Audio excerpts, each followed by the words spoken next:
ఆడ మోసమే. అసలు వాస్తవం చెప్పాలంటే కనీసం 1000 మంది ముందుకు రారు. కనీసం రాష్ట్రంలో 1000 మంది ముందుకు రారు. ఇది జరగదని చెప్పి అందరికీ తెలుసు. అవాస్తవాలని అందరికీ తెలుసు. ఈయన డ్రామాలు ఆడుతున్నాడని అందరికీ తెలుసు. ప్రజలందరూ నవ్వుకుంటున్నారు. ఈయన మాట్లాడేటప్పుడు ఏకంగా మీటింగ్లో నుంచి మనుషులు కూడా వెళ్ళిపోతూ ఉన్నారు.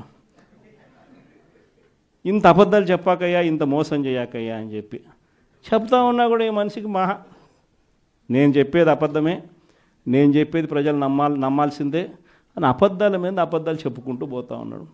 ఎన్ని రేషన్ కార్డులు ఉన్నాయో తెలియదు, వైట్ రేషన్ కార్డుకి అర్థం ఏమిటో తెలియదు, ఎంతమంది రాష్ట్రంలో ఇన్కమ్ ట్యాక్స్లు కడతా ఉన్నారో కూడా తెలీదు అనడం కూడా తప్పు.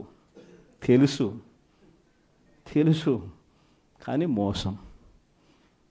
ఇప్పుడు కూడా సూపర్ 6 ఎందుకు అమలు చేయడం లేదయ్యా, సూపర్ 7 ఎందుకు అమలు చేయడం లేదంటే ఏమంటాడు, రాష్ట్రంలో అప్పులు 10 లక్షలు అంటాడు.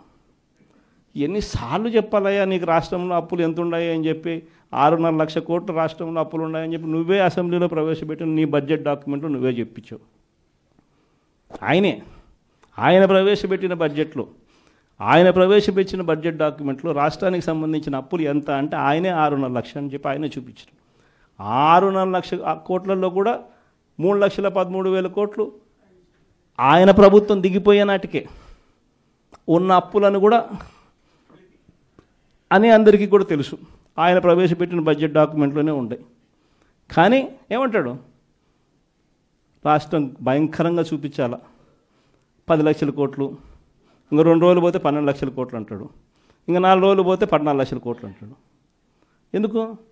సూపర్ 6 ఎగరగొట్టడానికి, సూపర్ 7 ఎగరగొట్టడానికి మళ్ళీ ఒక అబద్ధం.